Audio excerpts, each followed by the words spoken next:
अल्लाह अल्लाह अल्लाह अल्लाह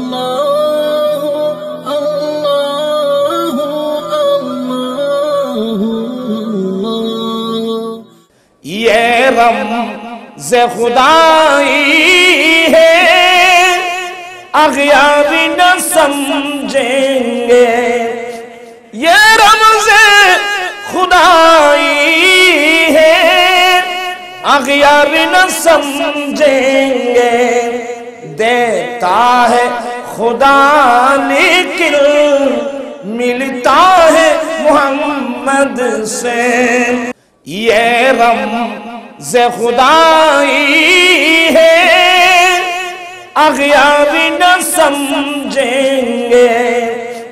ये रमज़ खुदाई है अग़यार न समझेंगे। देता है खुदा लेकिन मिलता है मोहम्मद से।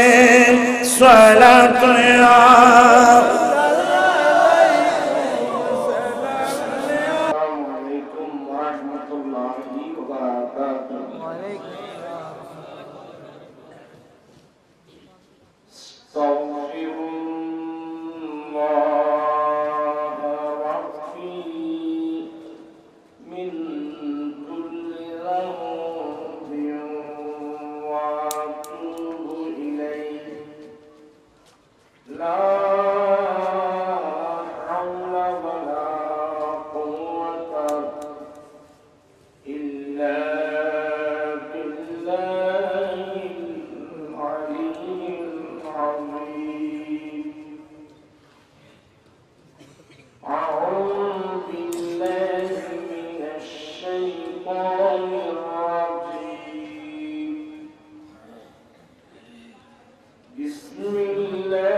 जलावे पाक बे हम पाकुई अल्लाहुम्मा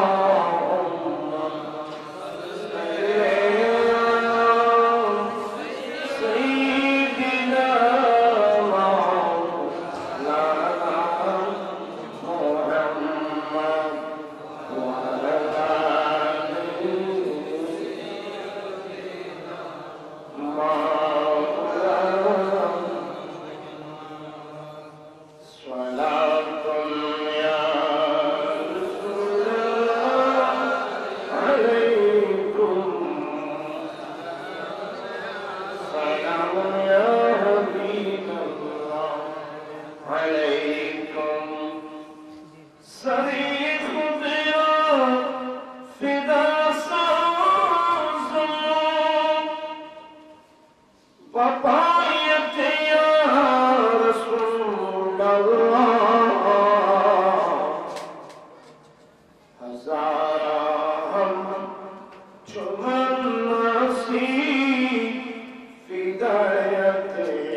मौलाना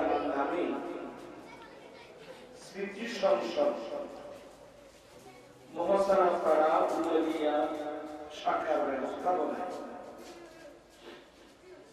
দক্ষিণ গাড়িয়া সরকারি প্রাথমিক বিদ্যালয় মাঠ প্রাঙ্গণে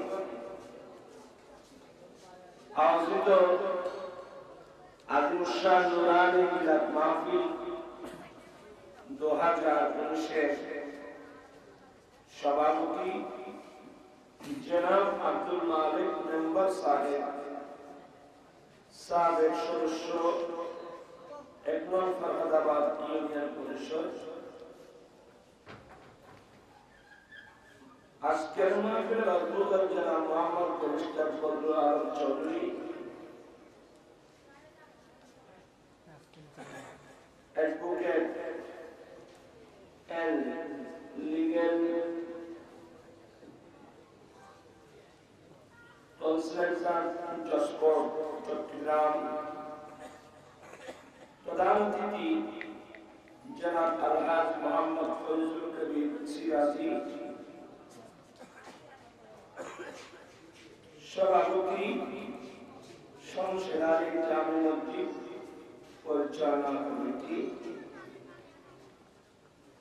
বিশেষ আলোচক হিসেবে তশরিফ আনবেন আজিজ গ্রামী মাওলানা সৈয়দ নূর মোহাম্মদ আল কাদরি মুদাজিল প্রভাষক আশিকানে আউলিয়া ডিগ্রি মাদ্রাসা বিশেষ অতিথি হিসেবে বক্তব্য রেখেছেন আলহাজ মাওলানা শেখ মোহাম্মদ নুরুল কুদ্দুস সাহেব মুদাজিল খতিব শমশের আলী জামে মসজিদ দক্ষিণ পুরালিয়া মুসলাপাড়া বিশেষ অতিথি জনাব ফরিদা সাহেব সভাপতি মোহাম্মদিয়া বালিকা দাখিল মাদ্রাসা পরিচালনা পরিষদ জনাব মোহাম্মদ নাসিরুল্লাহ প্রভাষক কাটিহাট মহিলা ডিগ্রি কলেজ বিশ্ববিদ্যালয় জনাব আবু আহমদ সাহেব সহ অসংখ্য ওলামায়ে ইকরাম, এলাকার সমাজসেবক, শিক্ষানুরাগী, এলাকার ব্যবসায়ী, শ্রমিক, বুদ্ধিজীবী, আইনজীবী, শিক্ষক, ছাত্র, রিক্সাওয়ালা, ঠেলাগাড়িওয়ালা, দিনমজুর, অসংখ্য পর্দার আড়ালের পর্দানশীল মা বোনেরা, সর্বস্তরের সুন্নি মুসলিম যারা তার মেহমানি ওয়া রাহমাতুল্লাহ তাআলা রব্বুল আলামিনের দরবারে লাখো কোটি শুকরিয়া আদায় করছি যে রব্বুল আলামিন পবিত্র চাঁদে জামাদান উলা এই পবিত্র চাঁদে মাসে আয়োজিত নুরানি ঈমানি মাহফিলে যোগদান করে দুনিয়া এবং আখিরাত উভয় জাহানের কামিয়াবি হাসিল করার তৌফিক দান করেছেন।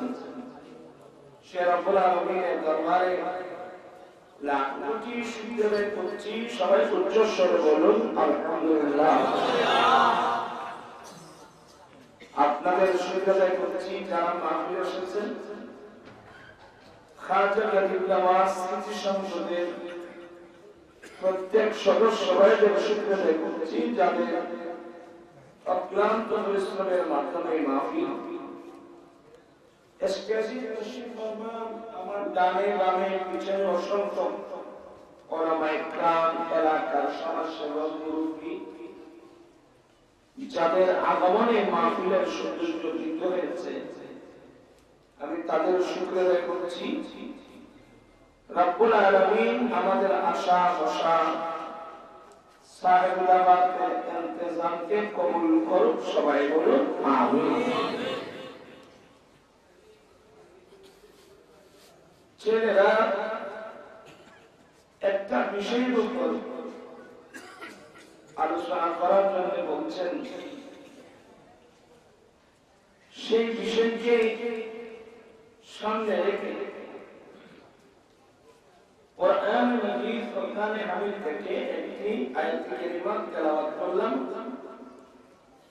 মহান রব্বুল আলামিন যদি তৌফিক দান করেন অল্প সময়ে অল্প কথা বলে আমার বক্তব্য শেষ করব। এদের বিষয় হলো আলা হযরত মুজাদ্দিদে দ্বীন মিল্লাত ইমাম আহমদ রাজা ফাজলে বরগবী রাহমাতুল্লাহি আলাইহি রাসূল ইসলামকে কিভাবে ভালোবাসতেন তার কিছু চিত্র তুলে ধরা হলো।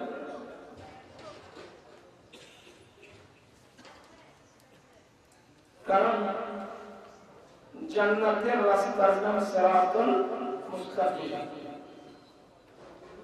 তো সিরাতুল মুস্তাকিমটা আল্লাহ নির্ধারণ করে দিয়েছেন এভাবে, সিরাতুল লাযিনা আন'আমতা আলাইহিম, ওই সমস্ত মানুষের রাস্তা যাদেরকে আল্লাহ তুমি নিয়ামত দিয়েছো। আল্লাহর নিয়ামত প্রাপ্ত বান্দাদের রাস্তাই হলো সিরাতে মুস্তাকিম। তো আল্লাহর নিয়ামত প্রাপ্ত বান্দাদের মধ্যে নিঃসন্দেহে বলা যায় একজন ব্যক্তি যার নাম যার উপাধি আলা হযরত, সারা পৃথিবীটাকে আলা হযরত হিসেবে ডাকে, জানে এবং মানে। এখানে কারো কোনো দ্বন্দ্ব নেই, লাভ নেই। দ্বন্দ্ব করে যারা তাদের মধ্যে, যাদের মধ্যে হিংসা আছে, হিংসা হাসদ করা যে মারাত্মক জিনিস হিংসা। ইসলাম ধর্মে হিংসার কোন স্থান নেই। যারা হিংসা করে এরা মুসলিম পরিচয় দেওয়ার কথা, তারা এগুলো ইসলাম বিরোধী। আল্লাহ সবাইকে হিংসা বিদ্বেষ থেকে বেঁচে থাকার তৌফিক দান করুন, আমিন বলুন।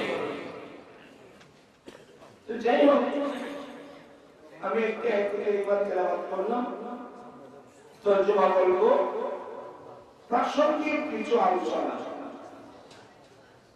আল্লাহ বলেন, আন-নাবিয়্যু আওলা বিল মুমিনিনা মিন আনফুসিহিম।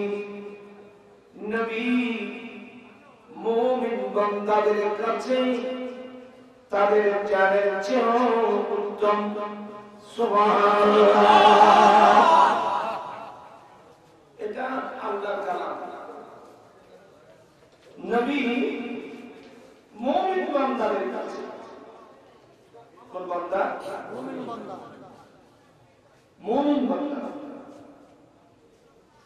বিধর্মী হিন্দু বুদ্ধ না, মুনাফিক নয়, যারা সত্যিকার মুমিন, যাদের ঈমানের মধ্যে কিঞ্চিত পরিমাণ কোনো সন্দেহ নেই, এই সমস্ত মুমিন বান্দা যারা, তাদের কাছে রাসূল তাদের জানের চেয়ে উত্তম। এই কথাটা বললেন কে? আল্লাহ। যারা মুমিন হবে এদের কাছে নবী তাদের জানের চেয়ে উত্তম। আর একটা তরজমা আছে, আন-নাবিয়্যু আওলা বিল মুমিনিনা মিন আনফুসিহিম। নবী মুমিন বান্দাদের কাছে তাদের জানের চেয়েও আরো বেশি কাছে। সুবহানাল্লাহ। এত লম্বা আলোচনা বুঝবেন না। যারা মুমিন এদের কাছে নবী পরিশ্রম কি? নবী ঈমানদার মানুষের জানের জান, প্রাণের প্রাণ। নবী আমাদের জানের জান, নবী আমাদের প্রাণের প্রাণ। নবী ঈমানদারের কাছে তাদের জানের চেয়েও কি উত্তম। চিৎকার করুন না সুবহানাল্লাহ। এগুলো এটা কোরআন শরীফের আয়াত। হাদিস শরীফ পড়লে তার অর্থটা প্রত্যেকের বুঝে আসবে। আল্লাহর নবী বলেন, লা ঈমানা লিমান লা মুহাব্বাতা লাহু। আমার দয়াল নবী বলেন, যার অন্তরে আমি নবীর মুহাব্বত নাই, যে যার অন্তরে আমি নবীর ভালোবাসা নাই, তার কাছে তো ঈমান নাই। যেসব মানুষের অন্তরে নবীর মুহাব্বত নেই, নবীর ভালোবাসা নেই, তার ভিতরে ঈমানও নাই, তাহলে তো বুঝা গেল রাসূল পাক সাল্লাল্লাহু আলাইহি ওয়াসাল্লামের ভালোবাসার নামে হলো কি? ঈমান। খুব মনোযোগ সহকারে শুনবেন। আবার হাদিসের মধ্যে আমার নবী বলেন, লা ইউমিনু আহাদুকুম হাত্তা আকুনা আহাব্বা ইলাইহি মিন ওয়ালিদিহি ওয়া ওয়ালাদিহি ওয়ান নাসি আজমাইন।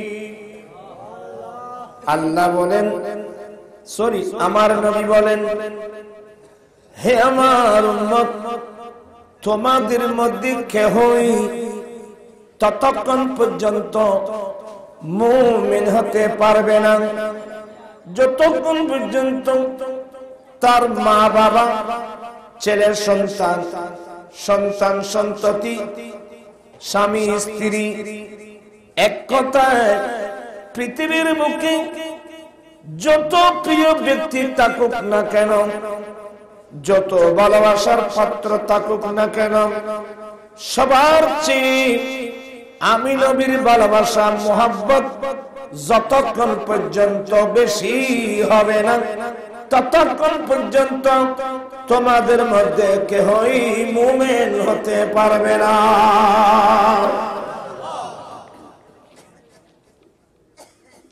নবীর মুহাব্বত, নবীর ভালোবাসা, মা বাবা, ছেলে সন্তান, স্ত্রী পুত্র, বন্ধু বান্ধব, এক কথায় পৃথিবীর লোকে যত প্রিয় ব্যক্তি থাকুক, সবার ভালোবাসার চেয়ে নবীর ভালোবাসাটা কি হতে হবে? বেশি হতে হবে, তাহলে সে মুমিন। মুহাদ্দিসিন ইকরামরা একটু ব্যাখ্যা দিয়েছেন, বলে পূর্ণ মুমিন। রাসূল পাক বলছেন, তাহলে আমরা একটা সিদ্ধান্তে পৌঁছে গেলাম, আমরা ছেলেরা মা বাবাকে ভালোবাসি, মা বাবাও ছেলে মেয়েদেরকে ভালোবাসে, স্বামী স্ত্রীকে, স্ত্রী স্বামীকে, এক বন্ধু অপর বন্ধুকে ভালোবাসে। কিন্তু আমরা যাকে যতই ভালোবাসি না কেন, নবীর ভালোবাসাটা কিন্তু কি হতে হবে? বেশি হতে হবে। কারণ নবীর ভালোবাসা যদি বেশি না হয়, আপনি যে কোনো মানুষের প্রেমে পড়ে আপনি অ্যাক্সিডেন্ট করবেন। ছেলে মেয়ের মহব্বতে পড়ে আপনি অ্যাক্সিডেন্ট করবেন, স্ত্রীর প্রেমে পড়ে আপনি অ্যাক্সিডেন্ট করবেন, মেয়েরা স্বামীর প্রেমে পড়ে অ্যাক্সিডেন্ট করবেন। আজকে হাজার হাজার মানুষ, নারী পুরুষ অ্যাক্সিডেন্ট করে ফেলছে একে অপরকে ভালোবাসতে গিয়ে। নবীর কথা মানুষ ভুলে গেছে। কথা বুঝতে পারছেন তো? আমরা একে অপরকে ভালোবাসতে গিয়ে কোথায় নবীর সুন্নত, কোথায় নবীর তরিকা? আমি যে আরেকজনকে ভালোবাসতে গিয়ে আমি যে আল্লাহ এবং রাসূলকে হারিয়ে ফেলছি, এই কথাও অনেক মানুষের জানা নেই। আপনি অ্যাক্সিডেন্ট করবেন, আপনার জন্য মারাত্মক হবে পরকাল। আপনারা বিরক্ত হচ্ছেন বুঝুন। রাসূল পাক সবাই বলুন সাল্লাল্লাহু আলাইহি ওয়াসাল্লাম এই হাদিস যখন বর্ণনা করছিলেন, সেই মজলিসে ওমর ফারুক রাদিয়াল্লাহু তাআলা আনহু ছিলেন। ফারুক আজম বললেন, খুব মনোযোগ, নবী গো, আমি আমার জান চারা, আমি আমার প্রাণ চারা, আমার যত আমার প্রিয় ব্যক্তি আছে, আমি সবচেয়ে আপনি নবীকে বেশি ভালোবাসি। আমার দেল নবী বলেন, ওমর তুমি এখনো মুমিন হতে পারো না। ওদের জান ছাড়া বলছে যে, প্রাণ ছাড়া বলছে যে, ওমর তুমি এখনো মুমিন হতে পারো নাই। ফারুক আজম কেঁদে উঠলেন, ইয়া রাসূলুল্লাহ, ইয়া হাবিবাল্লাহ, এখন আমি বলছি আমি আমার জানের চেয়েও প্রাণের চেয়েও আপনি নবীকে বেশি ভালোবাসি। আমার দয়াল নবী বলেন, এখন তুমি কি মুমিন? তাহলে কোরআন হাদিস গবেষণা করে দেখলাম যে রাসূল পাকের মুহাব্বত, তাও মা বাবা, ছেলে সন্তান, স্ত্রী পুত্র না, এমনকি নিজের জানের চেয়েও রাসূল পাককে বেশি ভালোবাসতে হবে। ওই ভালোবাসার নাম হলো ঈমান।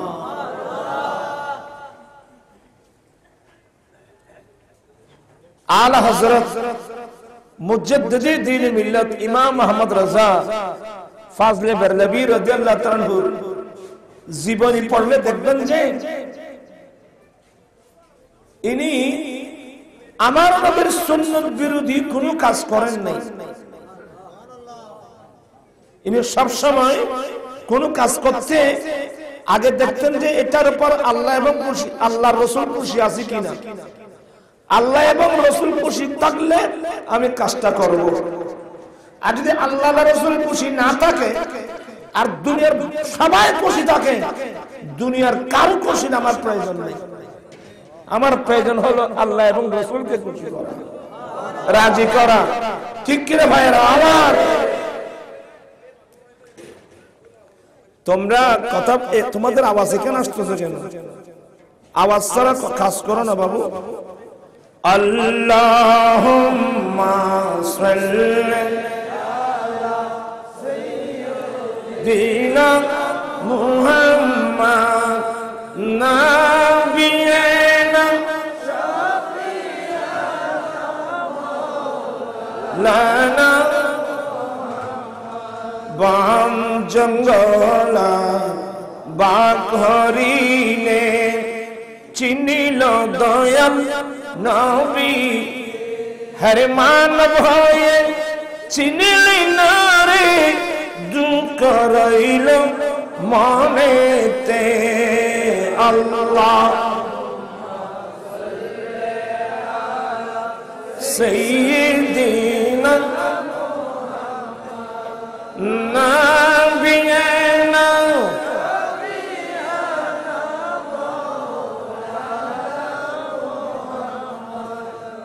তাহলে আমরা সবাই এখন বুঝতে পারলাম। এক্সাম্পল শুরু জলসার ষোলো, ওই যে 91 তুফানের কথা মনে আছে? আপনারা তো, আমরা তো দেখিনি, বাতাস দেখছি, তুফান দেখছি, জলসাস তো আমরা দেখিনি। যারা সমুদ্রের কাছে ছিল তারাই দেখছে। যেমন মুশকালি কুতুব দিয়ে, বাসকালি আনোয়ারা, সন্দীপ, তারা চোখে দেখছে বাস্তব। 10 ফুট 15 ফুট 20 ফুট উপর সমুদ্রের দেহ, কিয়ামতের দৃশ্য এরা চোখে দেখছে, আমরা এখনো দেখিনি। আল্লাহ মাফ করুন। এমন জলশ্বাস হলো, ছেলে নিজের বাবাকে, হায় হায় আমার বাবা, কিভাবে বাবাকে বুকে নিয়ে আপ্রাণ চেষ্টা করলো, সাঁতার কাটতেছে নিজের বাবাকে বাঁচানোর জন্য। কিন্তু সে দেখলো যে সে আর নিজেও বাঁচতেছে না। আমি আমার বাবাকে বাঁচাতে গিয়ে এখন আমি বাঁচতেছি না। তখন সে মানুষ নিজের জানের প্রশ্নে বাবাকে ছেড়ে দিতে পারে। তাওয়াক্কালতু আলাল্লাহ। বাবাও ছেলেকে বুকে নিয়ে আপ্রাণ চেষ্টা করলো বাঁচানোর জন্য। লাস্টে দেখতেছে নিজে বাঁচতেছে না, ছেলেকেও ফেলে দিতে পারে। কারণ মানুষ নিজের জানের প্রশ্নে ছেলে বাবাকে ফেলে দিতে পারে, বাবাও ছেলেকে ফেলে দিতে পারে, স্বামী স্ত্রীকে ফেলে দিতে পারে, যে যাকে ভালোবাসুক না কেন। জানের প্রশ্নে তো ইয়ে না, মানে নিজের জান, আমি বাঁচতেছি না, তোমাকে নিয়ে আর কি করবো। নিজের জানের প্রশ্নে ছেলে বাবাকে ফেলে দিতে পারে, বাবাও ছেলেকে ফেলে দিতে পারে, স্বামী স্ত্রীকে, স্ত্রী স্বামীকে, এক বন্ধু বন্ধুকে। কিন্তু আমার ভাইরা, কোন ভালোবাসার নাম ঈমান? আপনি আমি নিজের জানের প্রশ্নে এক সেকেন্ডের জন্য আমরা নবীকে বাদ দিতে পারবো না। ওই ভালোবাসার নাম হলো ঈমান। প্রয়োজনে নবীর প্রেমে জীবন দেব। এক জান না, আল্লাহ 1000 জানও দে, সবগুলো নবীর প্রেমে জীবন দেব। এই ভালোবাসার নাম হলো কি? ঈমান। এবার আপনারা সবাই, এমনি তো আমরা সবাই পাবলিসিটি করি, আমি মুসলমান, আমি মুসলমান, আমি মুমিন। আমরা কি আদৌ নিজের জানের চেয়ে নবীকে বেশি ভালোবাসি, নিজের ছেলে সন্তানের জন্য ছেলে সন্তানের চেয়ে আদৌ কি নবীকে ভালোবাসি। এদিন এখানে বলছিলাম একটা মাদ্রাসার, এখানে ওই মাদ্রাসায় বলছিলাম অনেক মানুষ নিজের স্ত্রীর নামে কত জায়গা জমিন কিনছে, আছে না? নিজের ছেলের নামে জায়গা জমিন নেই, ওয়াইফের নামে জায়গা জমিন নেই। তা আপনি নিজের কাছে নিজে প্রশ্ন করুন, আমি আমার ওয়াইফের জন্য যতগুলো টাকা পয়সা খরচ করেছি, আমি কি তার 10 ভাগের 1 ভাগও কি আমি আল্লাহ এবং রাসূলের জন্য খরচ করেছি? আমরা সবাই বেঁচে যাব। এমন এমন ফ্যামিলি আছে নিজের ছেলে সন্তানের জন্য এক বিল্ডিং করতেছে, কোটি কোটি টাকা ব্যয় করতেছে, আছে না? আরে নিজের ওয়াইফের জন্য যে টাইলস, ওই যে বাথরুমের মধ্যে টাইলস লাগা থেকে যত টাকা খরচ করছে, এতগুলো পয়সা আপনি কোনদিন একটা আল্লাহর ঘর মসজিদে নবীর কোন মাদ্রাসায় দান করেছেন? এগুলো আমাদের ভালোবাসার দাবি করা সহজ, প্রমাণ করা কঠিন। এগুলো প্রমাণ করেছেন সাহাবায়ে কেরাম। নবীকে যে জানের চেয়ে বেশি ভালোবাসতেন, এটা প্র্যাকটিক্যাল প্রমাণ করেছেন আল্লাহর নবীর সাহাবায়ে কেরাম। কারণ সাহাবায়ে কেরাম জানতেন। আল্লাহ কোরআনে বলেন, বিসমিল্লাহির রহমানির রহিম,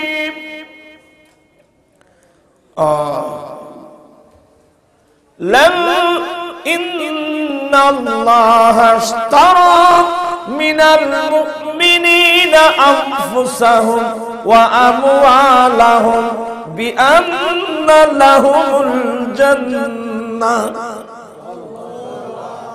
আল্লাহ বলেন, নিশ্চয়ই আল্লাহ মুমিন বান্দা থেকে, দেখেন কোন বান্দা, নিশ্চয়ই আল্লাহ মুমিন বান্দা থেকে তার দুটো সম্পদ কিনে নিয়েছেন জান্নাতের বিনিময়ে। আল্লাহ মুমিন বান্দা থেকে, মুমিন বান্দাদের দুটো সম্পদ আল্লাহ কিনে নিয়েছেন জান্নাতের বিনিময়ে। এই মূল্য পৃথিবীতে আর কেউ দিতে পারবে না। কোন বান্দা থেকে? মুমিন বান্দা থেকে। কি কি? একটা হলো মুমিন বান্দার জান, আর একটা হলো মুমিন বান্দার মা। আমরা যারা মুমিন, সব সময় আমার মেমোরিতে থাকতে হবে, আমার জানের মালিকও আল্লাহ, আমার সম্পদের মালিকও আল্লাহ। এই মন মানসিকতা মানুষ আমরা কজন আছি? আমার জানের মালিকও আল্লাহ, আমার সম্পদের মালিকও আল্লাহ। আপনারা জানেন আমি গুনাহগার। এ পর্যন্ত 16টা মাদ্রাসা। কয়টা? আমাকে অনেকে বলে, হুজুর আপনি এতগুলো মাদ্রাসা কি জন্য করতেছেন? আমি বললাম, আমার কাজটা কি তুমি বলো। আর খামান কি চাই তুমি আছে? আর গাম্মানি আমাদের কাজ মাইনি, আমার একজন স্ত্রী, একজন ওয়াইফ, 2-4-5 জন ছেলে মেয়ে, এগুলো এদেরকে নিয়ে জীবন কাটানো, এটা আপনার কাজ, এটা আমার কাজ। বাবিয়া করিও কাজ, করিয়া বাবিও না। সাহাবায়ে কেরাম জানতেন যে আমার জানের মালিক আল্লাহ, আমার সম্পদের মালিক আল্লাহ। এই জন্য সাহাবায়ে কেরাম দুটো সম্পদ নিয়ে সব সময় প্রস্তুত থাকতেন। যখন মালের প্রয়োজন মাল দিয়ে দেব, যখন জানের প্রয়োজন যুদ্ধের মাঠে গিয়ে জানও দিয়ে দেব। সাহাবায়ে কেরাম হাজার হাজার সাহাবায়ে কেরাম জীবন দিয়েছেন, জীবন দিয়ে ফেলছেন, শহীদ হয়ে গেছে, ইসলামের জন্য জীবন দিয়ে ফেলছে। আমরা কিন্তু সবাই জানি, বুঝি। আচ্ছা আপনি বলেন, এখন যদি আজরাইল আলাইহিস সালাম আসে আমার জানটা নিয়ে যাওয়ার জন্য, আমরা ধরে রাখতে পারবো? আজরাইল ইসলাম আসলে জান নেওয়ার জন্য আসলে, কারণ জান্নাতে নিয়ে যাবে, কারণ আমি তো আল্লাহর কাছে বিক্রি করে ফেলছি, আমার জানের মালিক তো কি আল্লাহ। তো আজরাইল ইসলাম আমার জান নিতে আসলে কেউ না দিয়ে পারবেন? আমরা না দিয়ে পারবো? তো যেখানে আমি জান রাখতে পারছি না, আমি সম্পদ ধরে রাখার কোন যুক্তিকতা আছে? তারাই চালাক যারা জান মাল সব কুরবান দিয়েছেন আল্লাহ এবং আল্লাহর রাসূলের জন্য। আপনারা কি বিরক্ত হচ্ছেন? ওদুস চৌধুরী জানা আছে আপনাদের? ওদুস চৌধুরীর নাম জানছেন? শের বাংলা রহমতুল্লাহ আলাইহির বড় প্রিয় ছিল আব্দুল ওদুদ চৌধুরী। ওনার কোন ছেলে সন্তান ছিল না। গাজী শের বাংলা বলতেন, তুমি এই দৌলত কি করবা? তুমি আমার নবী মাদ্রাসা দাও।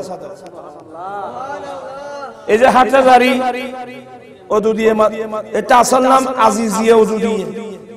গাজী শের বাংলার নাম ছিল।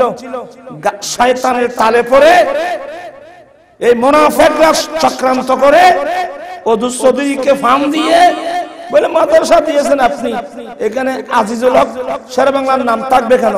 নামটা কেটে দাও।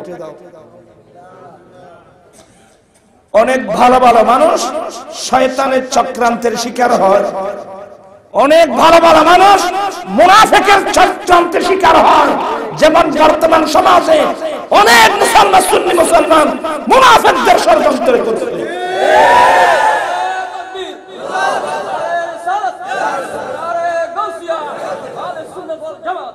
যুগে যুগে কালে কালে ভালো ভালো মানুষ মুনাফিকদের চক্রান্তে শিকার হয়। মানুষ কিন্তু ভালো, শিকার হলো কার?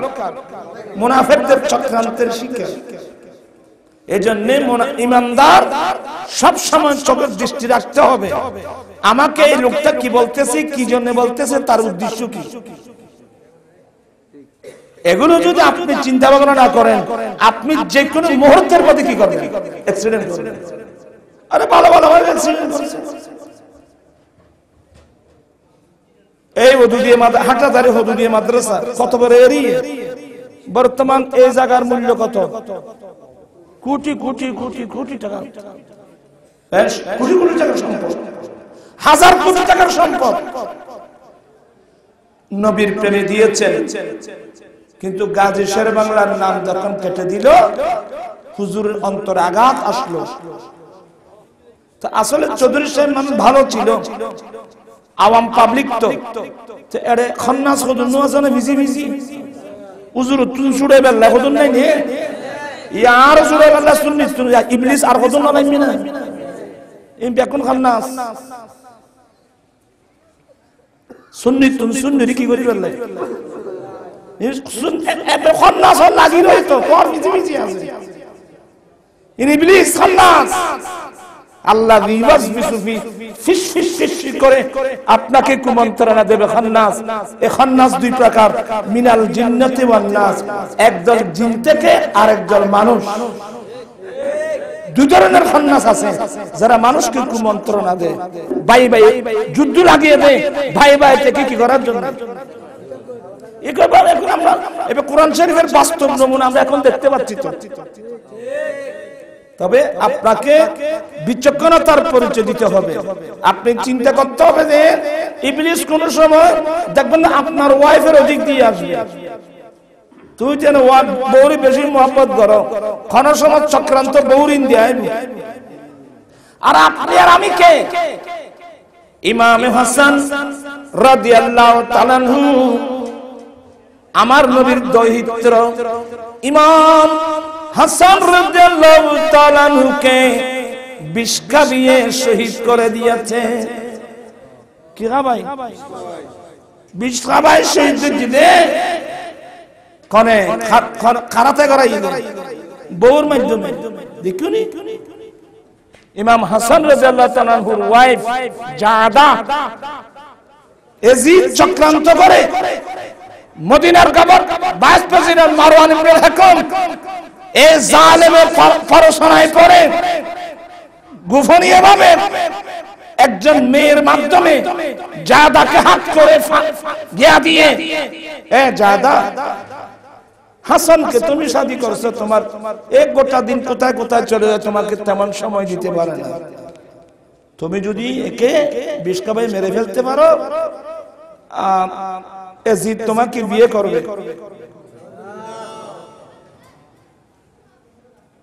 শেষ পর্যন্ত ইমাম হাসান রাদিয়াল্লাহু তাআলাকে বিষ খাবিয়ে মারছে, অনেকবার বিষ দিয়েছে, সে বিষ কোনো কাজ করে নাই। আরেকবার এমন মারাত্মক বিষ দিল।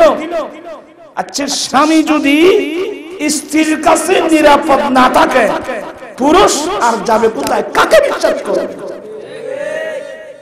যে ওয়াফের জন্য সমস্ত জীবন উজাড় করে দিল, তার কাছে যদি স্বামী নিরাপদ না থাকে, এই পুরুষরা যাবে কোথায়?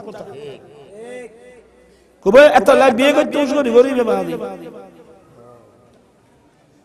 এটা ফরকিয়ে ফ্রেম করে দেবে। এই নতুন বাসিটা এই তো বাসি না, তার যেখানে বলতো পঞ্চম যাইবে, তোর সম্পদ হারাইবে। এমন বিষ দিল, লাস্টে জান টুকরো টুকরো হয়ে যাচ্ছে। ইমাম হাসান ছোট ভাই ইমাম হুসাইন রাদিয়াল্লাহু তাআলাকে ডাকলেন, ভাইয়া, আমাকে অনেকবার খাবার মধ্যে বিষ দেওয়া হয়েছে, তো তেমন কোনো কাজ করতে পারে নাই। এবার এমন মারাত্মক বিষ দিল আমার খাবার মধ্যে, আমি তো বুঝাই কিছুক্ষণের মধ্যে চলে যাচ্ছি। ইমাম হুসাইন রাদিয়াল্লাহু বলছিলেন, ভাইয়া বাজান, আপনাকে খাবার মধ্যে বিষ কে দিয়েছে? বলে, তুমি এই প্রশ্ন কেন করলা? বিচার করার জন্য? না না না, তুমি বিচার করতে হবে না, কে আমাকে খাবার মধ্যে বিষ দিয়েছে এই বিচারটা আমি কাউকে দেব না, দুনিয়ার কাউকে এই বিচার দেব না। এই বিচার আমি রব্বুল আলামিনের কুদরতে হাতে দিয়ে দিলাম। আল্লাহুম্মা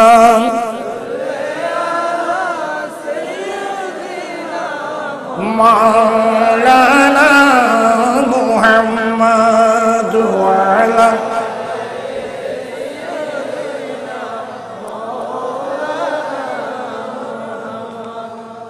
যাই হোক, চক্রান্ত আপনার ওয়াইফের মাধ্যমে হতে পারে, চক্রান্ত আপনার ছেলে মেয়েদের মাধ্যমে হতে পারে, চক্রান্ত আপনার আত্মীয় স্বজনের মাধ্যমে হতে পারে। আপনার মধ্যে আনারসের মতো চোখ যদি চতুর্দিকে চোখ না থাকে, যে কোনো মুহূর্তের মধ্যে ইবলিস আপনাকে অ্যাক্সিডেন্ট করে ফেলবে।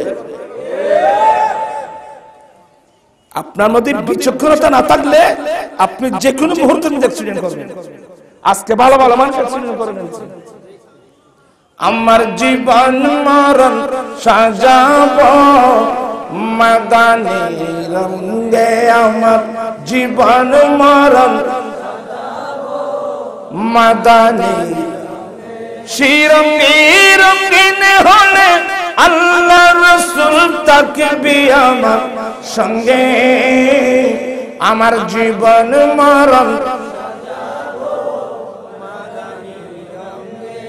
সালাতু ইয়া রাসূলুল্লাহ আলাইকুম।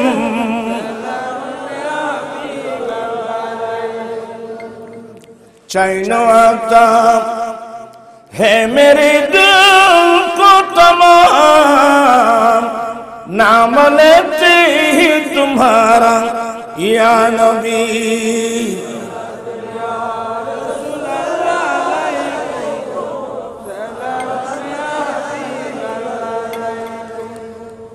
আপনারা খুব মনোযোগ সহকারে শুনবেন। সাহাবায়ে কেরাম জান এবং মাল দুটোটা দিনে সব সময় কি রাখতেন? আরে ভালো ভালো মানুষ ষড়যন্ত্রের শিকার হয়, আপনি আর আমি কে? আল্লাহর নবী সাহাবায়ে কেরাম পর্যন্ত অনেক ষড়যন্ত্রের শিকার হয়েছে, জানেন? এই মুনাফিক আমার নবীর স্ত্রী হযরত আয়েশা সিদ্দিকা রাদিয়াল্লাহু তাআলা আনহার আয়েশা সিদ্দিকা রাদিয়াল্লাহু তাআলা আনহার উপর যখন মিথ্যা তোহমত দিল, মিথ্যা কি জবাব? তোহমত, মিথ্যা হবা কি কি মিথ্যা অপবাদ।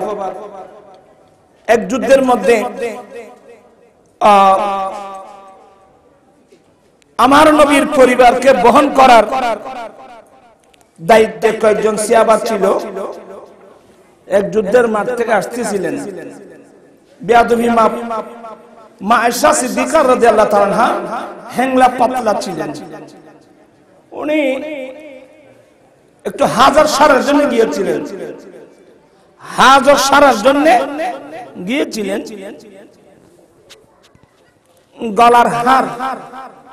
গলার হারটা তুলে একটু হাজার সারতে গেলেন। হাজার সেরে চলে আসলেন, হার এনতে ভুলে গেছেন। মুসাফির তো সবাই যুদ্ধের মাঠ ত্যাগ করে চলে যাবেন। হঠাৎ মার মনে পড়লো আমি তো হার আনি নেই, আমার গলার হাত ধরে গেছি। এই গলার হাত তালাশ করতে গেলে ওইদিকে এইদিকে রাসূল পাক ইসলামের ওয়াইফ আমাদের আম্মার গিয়া বহন করার দায়িত্বে যারা ছিল, এটা ফালকির মতো আর কি,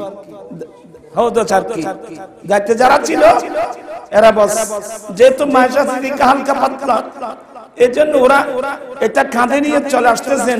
ওরা মনে করছে মায়েশা হদজের মধ্যে ছিল, কিন্তু মায়েশা ওখানে ছিল না, ওরা নিয়ে চলে গেছে। তো যুদ্ধের নিয়ম হলো, তো মায়েশা সিদ্দিকা হার তালাশ করে আনতে আনতে এতক্ষণে সবাই মাঠ ত্যাগ করে। যে মায়েশা সিদ্দিকা যে হদজের মধ্যে করে যেতেন এটাও নিয়ে চলে গেছে। তো মায়েশা সিদ্দিকা জানেন যে, কারণ যুদ্ধের নিয়ম হলো যুদ্ধের মাঠ ত্যাগ করার পরে কিছু নির্ধারিত সাহাবা আছে, এরা আবার যুদ্ধের মাঠে ফিরে এসে কেউ কিছু ফেলে খেয়েছে কিনা এটা তালাশ করার জন্য লোক আসতে পারে। কিছু সিস্টেম আছে। যখন সিস্টেম আছে তখন মায়েশা শুয়ে আছে, চেয়ার একটা খোলা, আর একজন সাহাবা, আমার নামটা ভুলে গেলাম, সাফওয়ান এই নামে একজন সাহাবা আসে, আমি নামটা স্মরণ হলে বলবো, এখন স্মরণ শক্তি কমে গেছে। এসে দেখতেন মায়েশা সিদ্দিকা শুয়ে আছেন, আমাদের আম্মা এখানে। আবার শোনা মাত্র মায়েশা সিদ্দিকা কাফরটা টেনে দিলেন, মা আপনি আমার গোড়ার উপর উঠেন, আমার উটের পিঠে উঠেন। তো এই সাহাবা আম্মাকে তার উটের মধ্যে করে যখন নিয়ে গেলেন, তখন এই সুযোগে ওই মুনাফিক চক্র মায়েশার শানে একটা মিথ্যা খবর দিয়ে দিল। আপনারা কথা বুঝতেছেন? এগুলো বলতে আমার ভয় লাগতেছে। মুনাফিক চক্র মিথ্যা খবর দিয়ে দিল মায়েশা সিদ্দিকা অমুক সাহাবার সঙ্গে আসছে। একটা খারাপ একটা মন্তব্য করলো মায়েশা সিদ্দিকার শানে মুনাফিকরা।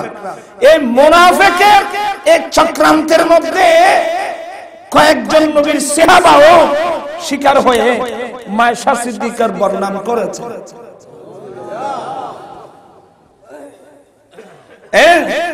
তন্মধ্যে একজনকে জানেন, এগুলো বললে তো ভয় লাগে। তন্মধ্যে একজন আমার রাসূলের নাত খান হাসান বিন সাবিত রাদিয়াল্লাহু তাআলা আনহু, উনি পর্যন্ত এই ষড়যন্ত্রের শিকার হয়ে গিয়েছিল, যার কারণে ওনাকে শাস্তি ভোগ করতে হয়েছিল। তা আমি বুঝাতে চাচ্ছি যে আমরা তো সাধারণ পাবলিক, নবীর অনেক মুনাফিকদের চক্রান্তের শিকার তৎকালীন অনেক নবীর কত সাহাবায়ে কেরাম কি হয়েছিল, মুনাফিকদের চক্রান্তের শিকার হয়েছিল। বর্তমান তো মুনাফিকদের চক্রান্তের শিকার হওয়া একেবারে সহজ না। কথা বলছেন না কেন? ভালো ভালো মানুষ, ভালো ভালো ছেলে আজকে মুনাফিকের চক্রান্তের শিকার। তোমরা ভালো করে জ্ঞান অর্জন করো, যাচাই বাছাই করো। তোমরা কার বিরুদ্ধে ফেসবুকে লিখতেছো, ওনার দোষটা কি বলতে পারবে? একজনও বলতে পারবা? একজনও বলতে পারবা? আমি তোমাদেরকে দোষ দিচ্ছি না, তোমরা মুনাফিকদের ষড়যন্ত্রের শিকার।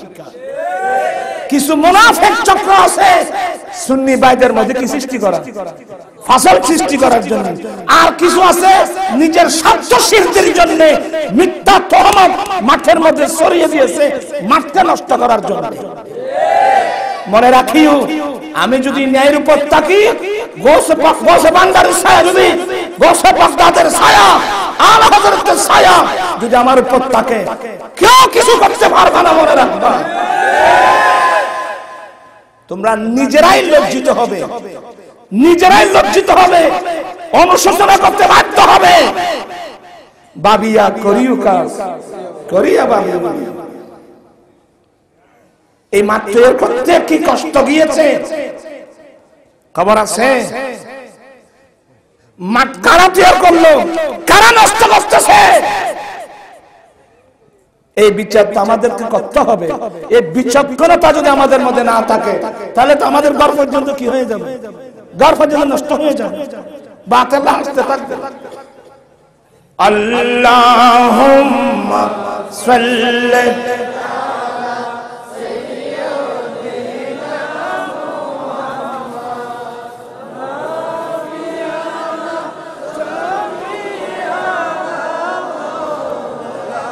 আজকে যারা ফেসবুকের মধ্যে বড় বড় ডিগ্রি ধারণ করে ফেসবুকের মধ্যে উল্টা সিধা লিখতেছো, তোমার জীবনে সুন্নিয়তের জন্য কয়টা টাকা ব্যয় করছো? কয়টা টাকা ব্যয় করছো তুমি? নির্লজ্জ।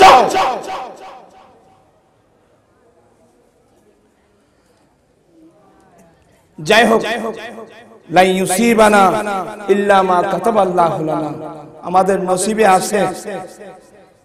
কাউকে দোষারোপ করার কোনো লাভ নেই, দরকার নেই। তবে সবাইকে একটু কথা বলবো, আপনি কি ষড়যন্ত্রের শিকার হচ্ছেন কিনা, আপনি কার বিরুদ্ধে পদক্ষেপ নিচ্ছেন, এই হিসাবগুলো কিয়ামতের মাঠে দিতে হবে কিনা, এগুলো একটা চিন্তা ভাবনা করে চলি। আল্লাহ সবাইকে হিদায়াত নসিব করুন, সবাইকে বোঝার তৌফিক দান করুন, আমিন। আসলে কথার নাম লতা বেড়ে যায়। আমি বলতে চেয়েছিলাম, সাহাবায়ে কেরাম সব সময় দুটা সম্পদ নিয়ে প্রস্তুত থাকতেন, একটা হলো জান আর একটা হলো মাল। একটা চিত্র তুলে ধরব। আল্লাহু আকবার। আমার নবী ঘোষণা দিলেন, এ আমার সাহাবায়ে কেরাম, তবুকের যুদ্ধের জন্য কার কি আছে নিয়ে আসো। তবুকের যুদ্ধের জন্য কার কি আছে নিয়ে আসো। সাহাবায়ে কেরাম আপন আপন তৌফিক অনুযায়ী সম্পদ নিয়ে দৌড়ে দৌড়ে নবীর দরবারে আসলেন। হযরত ফারুক আজম মনে মনে বলেন, ইতিপূর্বে যত ইসলামের যুদ্ধ হয়েছে, ইতিপূর্বে যে ইসলামের জন্য যত কিছু দান করেছেন, ইতিপূর্বে আমি আবু বকর সিদ্দিক থেকে কোনদিন প্রাধান্য নিতে পারি নাই। দেখেন, আল্লাহর রাস্তার মধ্যে দান করার প্রতিযোগিতা।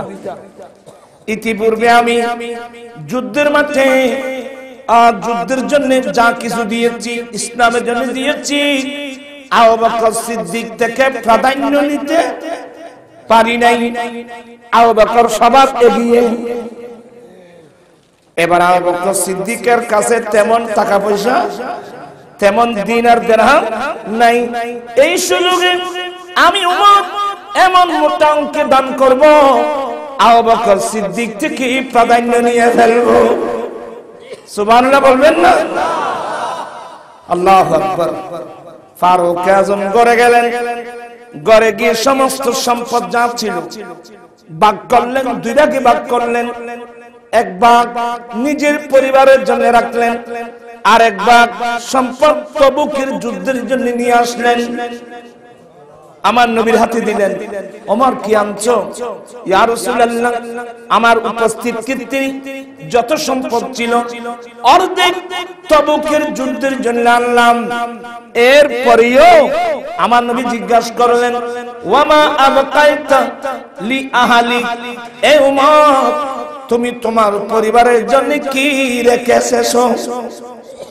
তুমি তোমার পরিবারের জন্য কি রেখে এসেছো?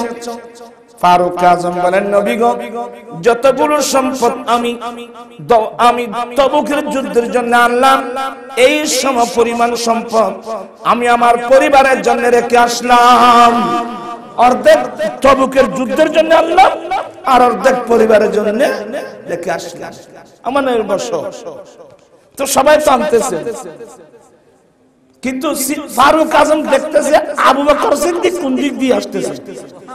খানি তো আজিয়ে বলি ধরি বলে খাল্লো উঠলো। দেখতেছেন সিদ্দিক আকবর আসলেন, চেহারা বলি জুরি একটা নিয়ে আসলেন, সালাম কালাম হলো। আবু বকর আসো আসো, কি আনছো কি আনছো, কি রেখে এসেছো? সিদ্দিক আকবর বলেন জুরিটা দিলেন।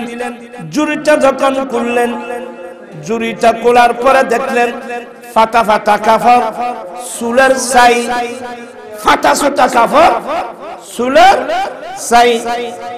ইয়া রাসূলুল্লাহ, আমার ঘরে কিছুই নাই, আমার ঘরে যা ছিল সব নিয়ে এসেছি।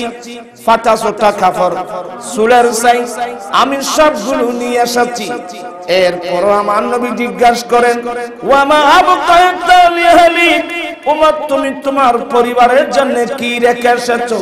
সিদ্দিক আকবর উত্তর দিয়েছেন আবকাইতু লাহুমুল্লাহ ওয়া রাসূলুহু, আমি আল্লাহ এবং আল্লাহর রাসূলকে আমার পরিবারের জন্য রেখে এসেছি। আযানদের এশারের নামাজের পূর্বক্ষণে আমার যে আলোচনা ছিল, হযরত সাইয়েদনা আবু বকর সিদ্দিক রাদিয়াল্লাহু তাআলা আনহু জুরি একটা নিয়ে আসলেন। এটা যখন খোলা হলো, দেখলেন যে ফাটা ছোটা কাপড়, চুলের ছাই। আবু বকর কি আনছো দে? ইয়া রাসূলুল্লাহ, ইয়া হাবিবাল্লাহ, আমার ঘরে যা ছিল ফাটা ছোটা কাপড় থেকে আরম্ভ করে চুলের ছাই পর্যন্ত রাখি নাই, সবগুলো নিয়ে আসলাম তবুকের যুদ্ধের জন্য। এরপরেও আমার নবী জিজ্ঞাসা করেন আবু বকর ওয়ামা আবকাইতা লিআহলি, তুমি তোমার পরিবারের জন্য কি রেখে এসেছো? সিদ্দিক আকবর উত্তর দিয়েছিলেন আবকাইতু লাহুমুল্লাহ ওয়া রাসূলুহু, ইয়া রাসূলুল্লাহ, আমি আমার পরিবারের জন্য আল্লাহ এবং আল্লাহর রাসূলকে রেখে এসেছি। আল্লাহু আকবার।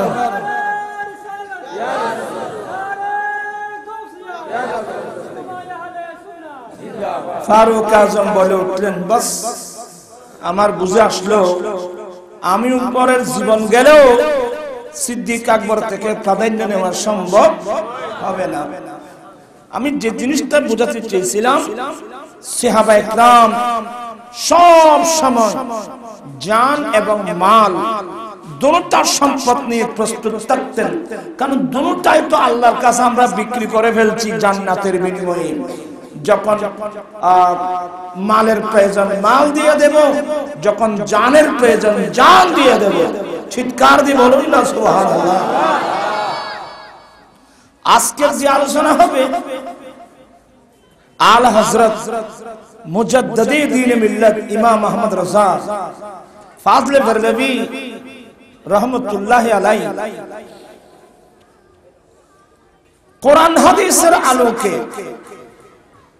যে রাসূল পাক সাল্লাল্লাহু আলাইহি সাল্লাম যে আমাদের জানের চেয়ে উত্তম, ঈমানদার মুসলমানের কাছে জানের চেয়ে উত্তম, নবী আমাদের জানের জান, নবী আমাদের প্রাণের প্রাণ। এই জিনিসটা যদি আমরা আলা হযরতের জীবনে একটু দেখি, তার বাস্তব নমুনা পাওয়া যাবে আলা হযরতের জীবনের মধ্যে। চিৎকার দিয়ে বলুন না সুবহানাল্লাহ।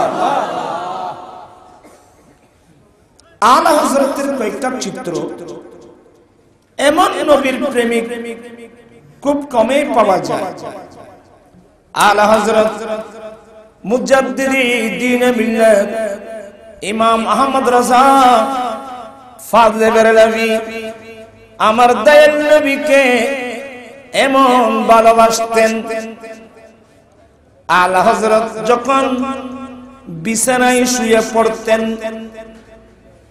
আমি এই জিনিসটা আর কারো লাইভে দেখতেছি না। আলা হযরত যখন বিছানায় শুয়ে পড়তেন, নিজের শরীর দিয়ে, নিজের শরীরের অঙ্গ দিয়ে নবীজির নাম মুহাম্মদ শব্দ অঙ্কন করতেন। সুবহানাল্লাহ, আশ্চর্য কথা, এগুলো তো মানুষের দিমাগেও নেই। আলা হযরত এইভাবে কিভাবে ঘুমানো নবীর সুন্নাত, এই মাসলা তো আমরা অনেকে জানি না। আমার রাসূল কিবলামুখী হয়ে ঘুমাতেন, ডান হাতের তালুর উপর ডান গাল মুবারক রাখতেন, এভাবে কিবলামুখী হয়ে আমার রাসূল শুয়ে পড়তেন।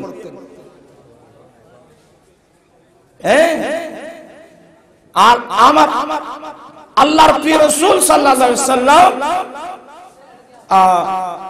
এভাবে ঘুমাতেন, আমার নবীর চেহারাটা যেন কোনমুখী থাকে, কিবলামুখী হয়ে থাকে, ডান হাতের উপর, হাতের তালুর উপর গাল মুবারক রাখতেন। আমার আলা হযরত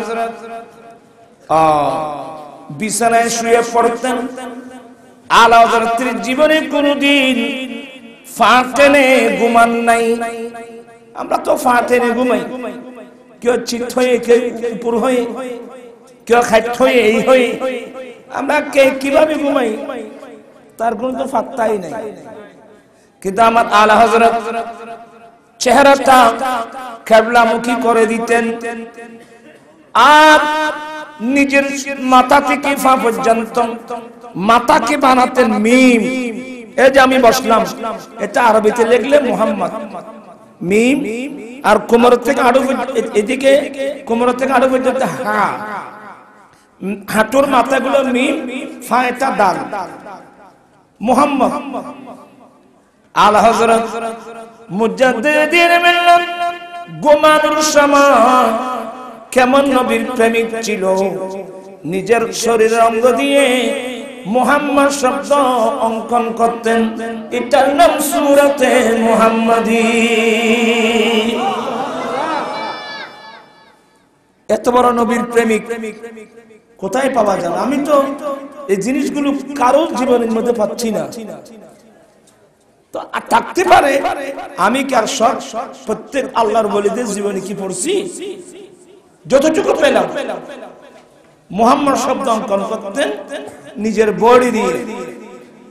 আর আলা হযরতের কাছে জিজ্ঞাসা করা হলো, হুজুর আপনাকে বৃদ্ধ বয়স পর্যন্ত কোনদিন ফাটেনে ঘুমাতে দেখি নাই, আপনি এইভাবে ঘুমান কেন? বলে, বাবা ফাটেনে ঘুমানোর জায়গা তো কবরস্থান, ফাটেনে ঘুমানোর জায়গা কবরস্থান। কবরস্থানে সুজা করে শুয়ে দিয়েছে, ফাটেনে ঘুমানোর জায়গা বাবা কবরস্থান। দুনিয়াটা ফাটেনে ঘুমানোর জায়গা না। এগুলো আশ্চর্য লাগতেছে না? আলা হযরত আলা সব সময় কিতাব লিখতেন, সব সময়। আশ্চর্য হয়ে যাবেন, 13.5 বছর বয়সে ওনার আব্বা খাজা লকি আলী খান রহমাতুল্লাহ আলাইহি আলা হযরত 4.5 বছর বয়সে সমস্ত ইলমগুলো শিখে ফেলছেন। সুবহানাল্লাহ। দারুল ইফতা গোটা ফতোয়া বিভাগ আলা হযরতের অর্পণ করা হয়েছে 13-13.5 বছর বয়সে। আলা হযরতের জীবনীতে যতগুলো ফতোয়া আসছে, এই ফতোয়াগুলো উত্তর দিয়েছেন। এটার নাম আল আতায়ান নববিয়্যা। এগুলো ভলিউম আকারে যখন ছাপানো হলো 12 ভলিউম, এখন প্রায় 30 ভলিউম। কত? 30 ভলিউম আলা হযরতের ফাতওয়া রাজবিয়া নাম দিয়েছেন আল আতায়া নববিয়া। এগুলো আমার রাসূল আমাকে দান করেছেন। সুবহানাল্লাহ। অন্য মৌলবীরা শুনলে শিরিক বলবে, আসলে শিরিক না। আল্লাহর নবী বলেন ইন্নামা আনা কাসিমুন ওয়াল্লাহু ইউতি। আল্লাহ আমি নবীকে দান করেন, আমি নবী বন্টন করি।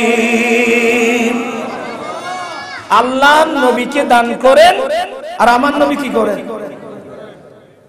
ইয়ে রম যে খুদাই হে अग़याबी न समझेंगे, ये रमज़े खुदाई है अग़याबी न समझेंगे।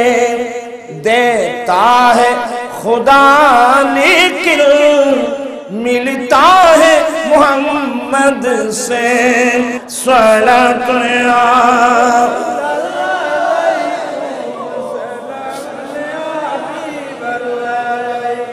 रहमत का खजाना उन्हें मौला ने दिया है, जो हमको मिला है वो मोहम्मद से मिला है।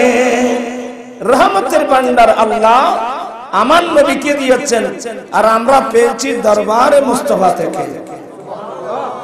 কোরআন আল্লাহ দিয়েছেন নবীকে, আমরা নবীকে পেয়েছি। নামাজ আল্লাহ দিয়েছেন নবীকে, আমরা নবী থেকে পেয়েছি। কোরআন আল্লাহ দিয়েছেন নবীকে, আমরা নবী থেকে পেয়েছি। ইসলাম আল্লাহ দিয়েছেন আমার নবীকে, আমরা নবী থেকে পেয়েছি। সবকিছু নবীর মাধ্যমে পেয়েছি, ঠিক কি না? আজকে যারা মাধ্যম মানে না, একদল আছে আহলে হাদিস, এরা উসিলা মানে না, ডাইরেক্ট। এরা কি কোরআন শরীফ ডাইরেক্ট আল্লাহ তোমাকে দিয়েছে। কত বড় মূর্খ! কোন মাধ্যম ছাড়া, মাধ্যম নাই, ডাইরেক্ট কোরআনে আল্লাহ তোমার উপর নাযিল করেছে, বলতো আহলে হাদিসের উপর নাযিল করেছে না। নামাজ আল্লাহ তোমাকে দেয় না, আমার রাসূলকে দিয়েছে। আমরা যা কিছু এই যে আমার রাসূল, আল্লাহ কি বলছেন? মা আতাকুমুর রাসূল ওয়া ফাখুযুহু, আমার রাসূল তোমাদেরকে যাই দেয় তোমরা তা গ্রহণ করো। আমার রাসূল যেগুলো নিষেধ করেন তাহলে এগুলো তোমরা বারণ করো। তাহলে তো সবগুলো আমার নবী তো দিয়েছেন, আল্লাহ দিয়েছেন নবীর মাধ্যমে, নবীর উসিলায় আমরা পেয়েছি। এনাকে একেবারে ডাইরেক্ট আল্লাহ হেদায়েত নসিব করে বুঝার তৌফিক দান করুন। আলা হযরতের জীবনী পড়লে কম মনোযোগ। ছোট বাচ্চা মক্তবে আছে, কোথায়? সবার মনোযোগ আছে নাকি? মক্তবে আছে, হুজুর আছে না। এই সময় একজন ছোট বাচ্চা আলা হযরতের ক্লাসমেট ক্লাসে ঢুকতে আসসালামু আলাইকুম সালাম দিয়ে ক্লাসে ঢুকলেন। এটা আমার রাসূলের সুন্নাত। এজন্য ছোট বাচ্চাদেরকে ছোটবেলা থেকে কি দিতে হবে? তালিম দিতে হবে। ছোটবেলা থেকে তালিম দিতে হবে। এখন তো আমরা তালিম দিই, আমরা তো নবীর সুন্নাতের তালিম দিই না। হ্যাঁ, কিয়ামতের মাঠে আমরা সবাই বাঁচবো। এতগুলো মাহফিল যায় কোথায়? এ বাচ্চা সালাম দিয়ে ঢুকলেন, আসসালামু আলাইকুম। তো হুজুর যিনি ছিলেন উনি আনন্দে আত্মহারা হয়ে ওয়ালাইকুম সালাম বলেন নাই, বললেন আরেকটা, বেটা জিতে রহো। কি বললেন? যে বেটা জিতে রহো, এ ছেলে তুমি বেঁচে থাকো। আলা হযরত ছিলেন ক্লাসে, ছোট বাচ্চা, সাথে সাথে হুজুরের প্রতিবাদ করলেন। দিকুনি ভুল ধরে দিব, নিজের উস্তাদের ভুল ধরে দিত। আজকাল তো ভুল ধরে দিলি ইনা অপরাধ। ভুল ধরে দেওয়া অপরাধ না, এটা বড়। এই ভুল আছে। তো উনি কি বললেন? হযরত इसने प्यारे रसूल इस्लाम की सुन्नत मुताबिक आपको सलाम दिया, अस्सलाम वालेकुम, तो आपको भी प्यारे रसूल की सुन्नत मुताबिक वालेकुम सलाम कहना चाहिए। ए আসল নবীর সুন্নাত মোতাবেক সালাম দিলেন, আপনি তো নবীর সুন্নাত মোতাবেক ওয়ালাইকুম সালাম বলা উচিত ছিল। আপনি ওয়ালাইকুম সালাম না বলে বেটা জিতে রহো, এটা কোন ধরনের উত্তর দিলেন? এটা তো নবীর সুন্নতের বিপরীত হলো। ছোট বাচ্চা ওস্তাদে নবীর সুন্নত বিপরীত কাজ করার কারণে সাথে সাথে ধরে দিয়েছেন। আমার জীবন মরণ সাজাবো মাদানী রঙে, আমার জীবন মরণ আর রাজরা উত্তরে বল ইন আলসি মানুষ ফন্না ইন ভক্তি মহব্বত ফন্না। আমার জীবন মরণ মাদানী রঙে, আমার জীবন মরণ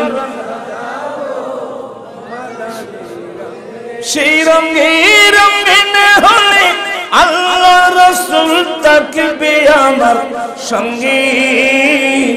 আমার জীবন মরণ,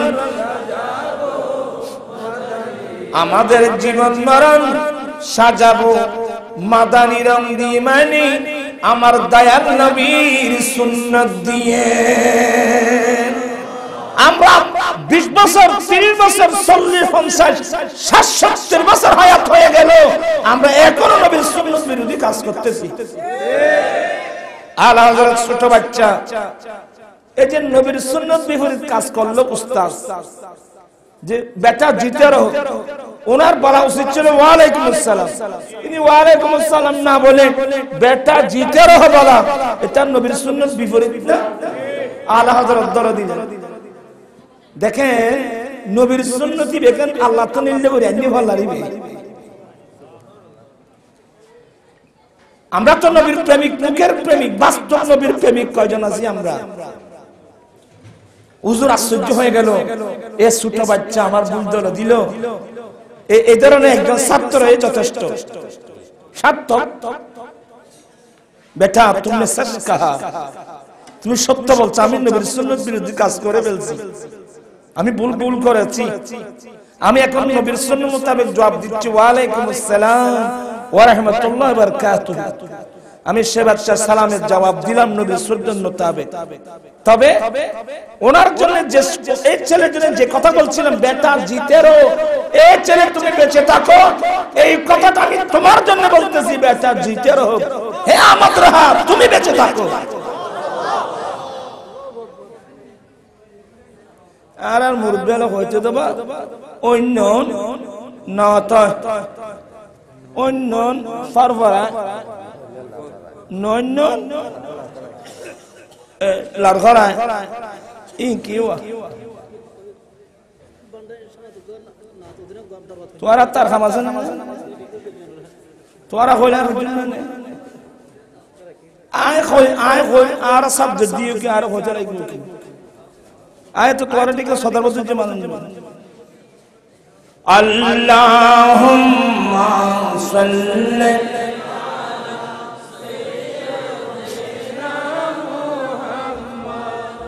নাবিয়ানা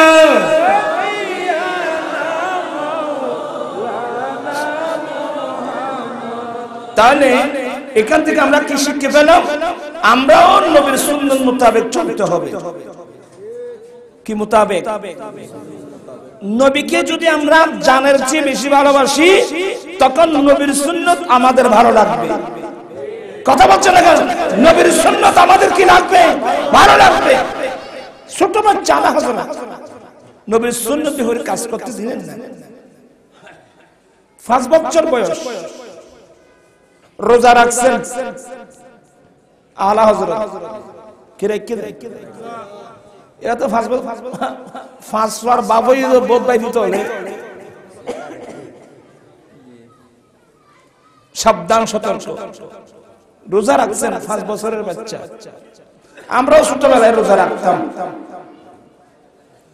যখন দিন দুপুর যখন হয়ে গেল রুদ্র বাজলো। তো দাদাজান বলছেন যে আহমদ রাজা জোর নামাজের পরে একেবারে ঘরের দরওয়াজা বন্ধ করে দস্তরখান বিছিয়ে আলা হযরতের ফ্যামিলি টুল টেবিলের উপর খানা খেতেন না, দস্তরখান বিছিয়ে খানা খেতেন। এটা আরেকটা সুন্নাত। এখন তো দস্তরখানা নাই ভাই, এখন টুল টেবিলে খানা খাওয়া একটা খ্রিস্টানদের কালচার।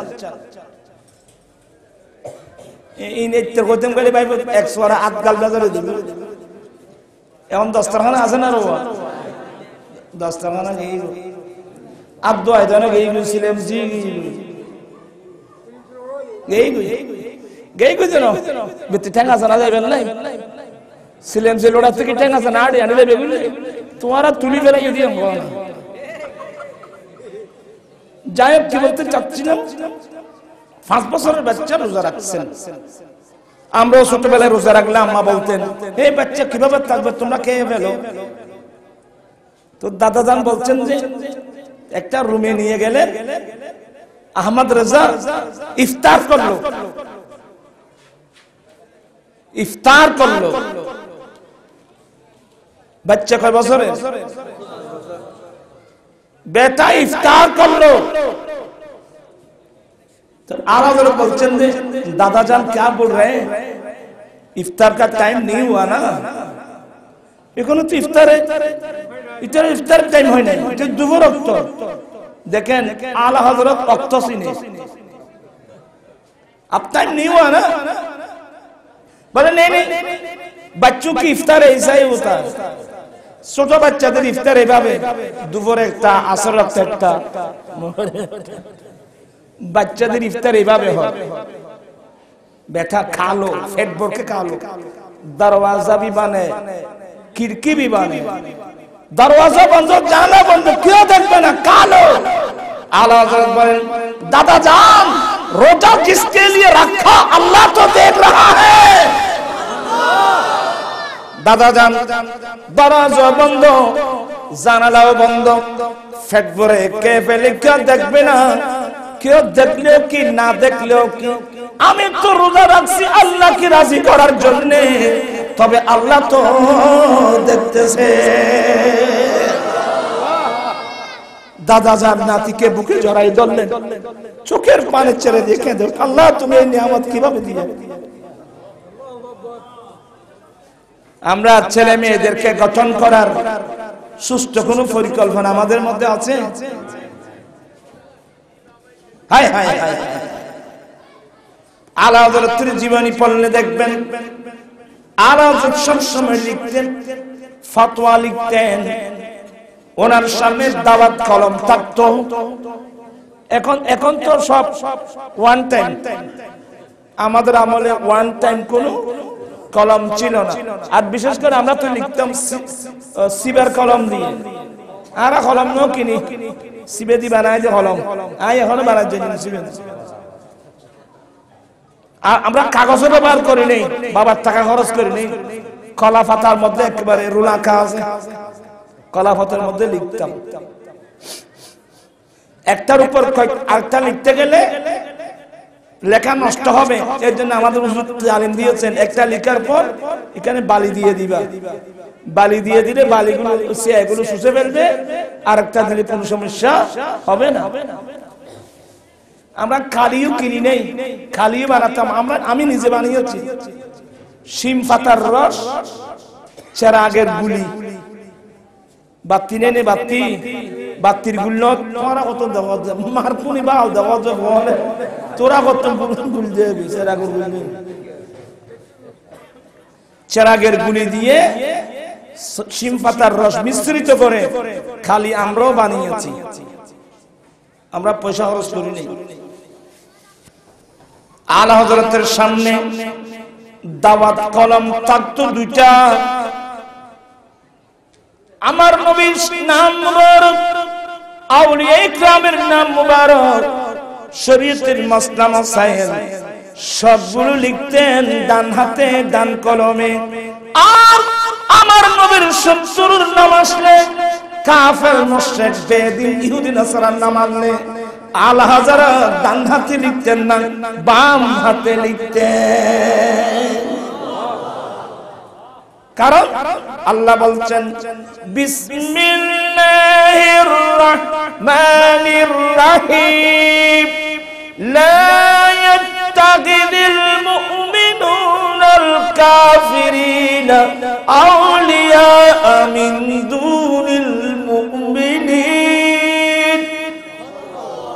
আল্লাহ বলেন মুমিন ছাড়া কোনদিন কাফের মুশরিকদেরকে বন্ধু বানাতে পারে না।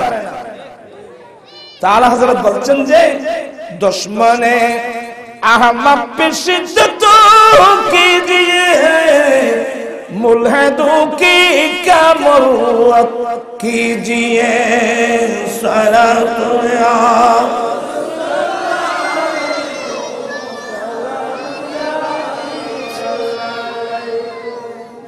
রাসূলের পাকের যারা শত্রু, আমার নবীর শত্রু, নবীর শানে যারা বেয়াদবি করে এদের উপর শক্তি করতে হবে, কঠোরতা অবলম্বন করতে হবে। এদের কি কিসের মারুয়াত? এরা রাসূলের শত্রু, নবীর শত্রু। আসলে আলা হযরত বাস্তব আমার নবীর একটা নির্মূল নিষ্কুলুষ একটা নবীর প্রেমিক। এবার আশ্চর্য হয়ে যাবে কোরআন হাদিসের বাস্তব রূপ। শুধু এক্ষেত্রে না, ইসলাম আমাদেরকে আমার ইসলাম সাম্যের ধর্ম, ইসলাম সমতার ধর্ম। এখানে বর্ণের কোনো বৈষম্যতা নেই, আইনেরও কোনো বৈষম্যতা নেই। আপনার কথাগুলো বুঝতেছেন? বর্ণের বৈষম্যতা, আইনের বৈষম্যতা ইসলাম ধর্মের মধ্যে নেই।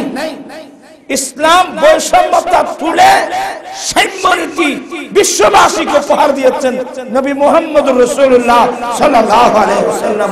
চিৎকার দিয়ে বলুন না সুবহানাল্লাহ।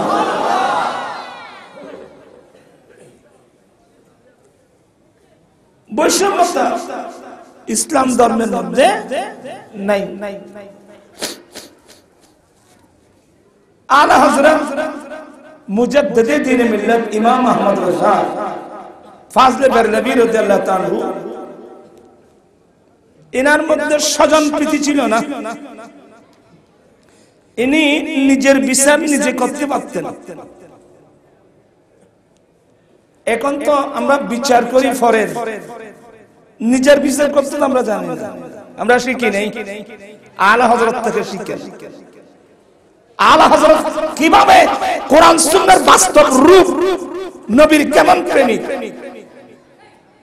আলা হযরত খুব মেজাজি ছিলেন। হযরত ফারুক আজম মেজাজি ছিলেন না? আলা হযরত ফারুক মেজাজের ছিলেন, বেশি মেজাজি। আবার আরেকটা মসলা মনে রাখবেন, যারা বেশি মেজাজি এরা বেশি সরল, যারা বেশি গরম তারা বেশি সরল, যারা মিষ্টি মিষ্টি কথা হয় এর ভিতরে মেজাজি।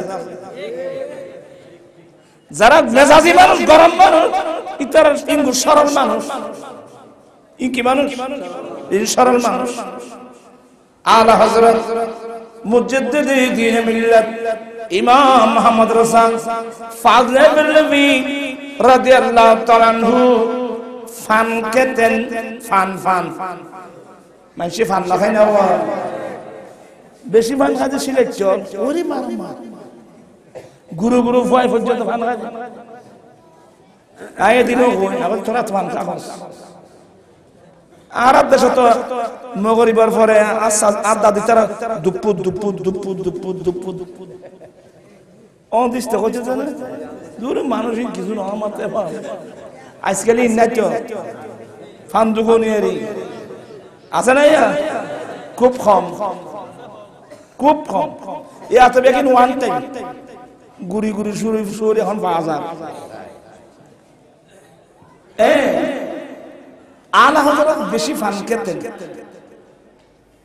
আলা হযরতের দরবারে একজন খাদেম থাকতো, ছোট বাচ্চা, খুব মনোযোগ। আলা হযরতের দরবারে একজন ছোট বাচ্চা খাদেম থাকতো, নিজের ওয়াইফের কাছে কোন জিনিস আনা নেওয়া করার জন্য উচ্চস্বরে বলুন না সুবহানাল্লাহ। ইয়া তারা বুতুর বহুত আসিনি বউর কাছে ফাড়াই দে লজিং মাস্টার রে নেওয়া দেখা একটু তুমি যাও তোমার ভাবি থেকে আমার সিগারেটের প্যাকেটটা এনে দাও তো খারাপ বাড়াই না বালেগ না বালেগ। আপনার কাছে রাসূলের পাকের শরীয়তের কোনো গুরুত্ব নেই।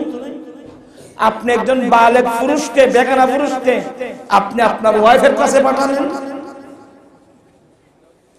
ইতার দিনে সুযোগ বুঝি তোমার বই বলে যাইব এলে দাই দেব আপনারা বুঝার চেষ্টা করবেন। অনেক কুমতিক ডাক্তার বাড়ি নোয়াখালী আমাদের অনেকের ঘর ফিরি একবার কথা বেগুন কথা নাউজুবিল্লাহ বলেন আপনারা। লজিং মাস্টার স্কুলের টিচার হোক, সে মাদ্রাসার ছাত্র হোক, একজন বালেগ ছেলেকে আপনি আপনার ওয়াইফের কাছে পাঠালেন, এটা রাসূলের শরীয়ত বিরোধী।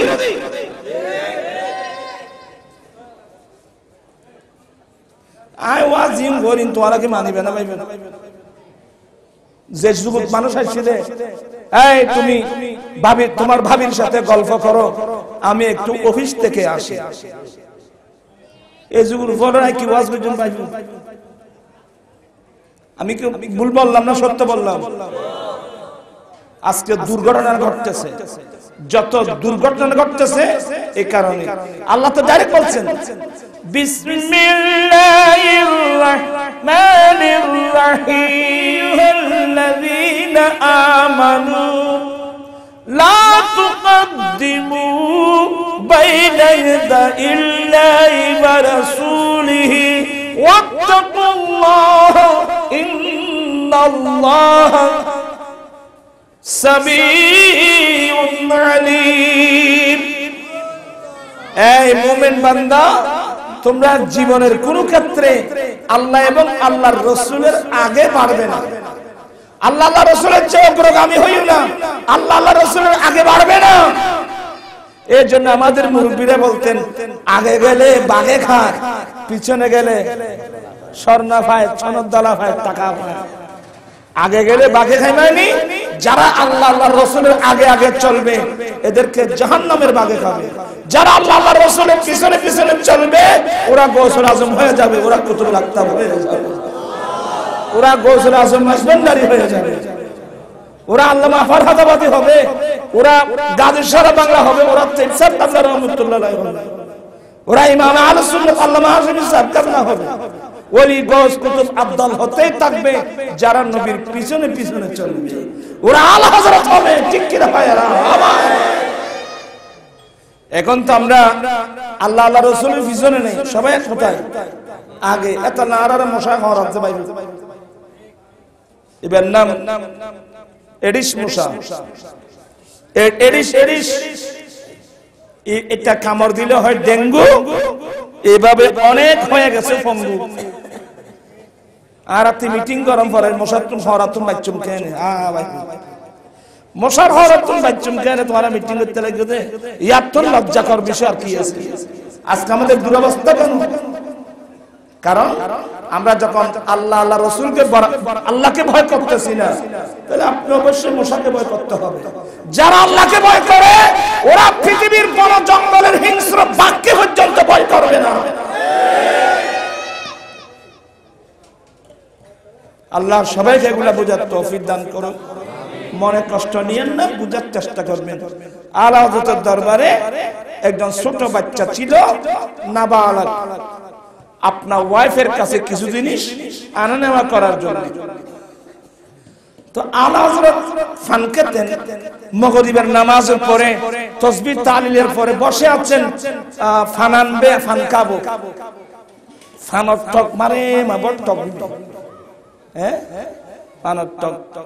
আর হুজুর গাজীলদি এনামুল হক সাহেব রাহমাতুল্লাহ আলাইহি ওয়াজদে আলী মাদ্রাসার মুহাদ্দিস আর ওস্তাদ, বেশি সরল সাদা সিধা।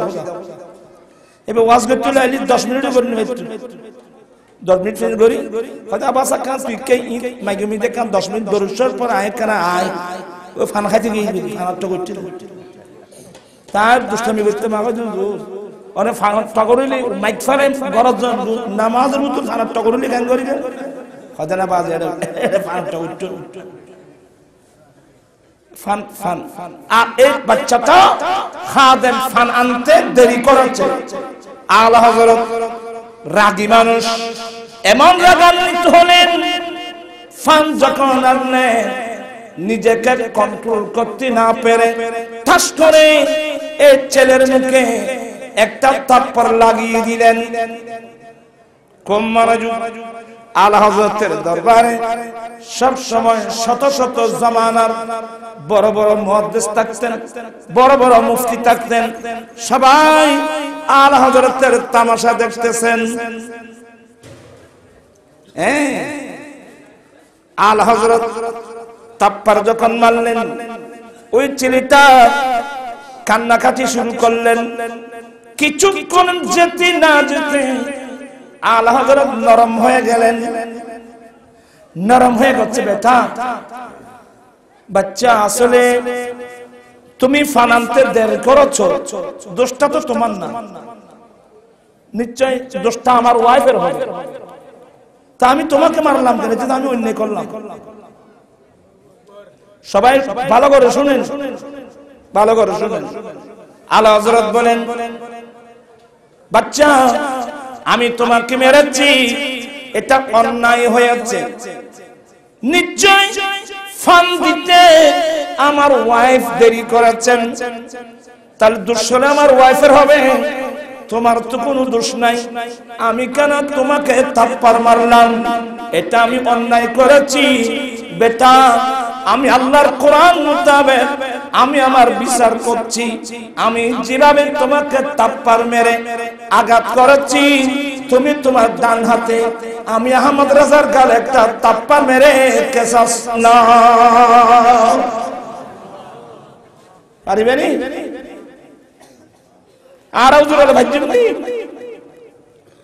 বেটা সমস্ত মুহাদ্দিস মুফতিরা তর তর তর তর এত বড় নবীর প্রেমিক নিজের বিচার নিজের করতে তো জীবনে কাউকে দেখে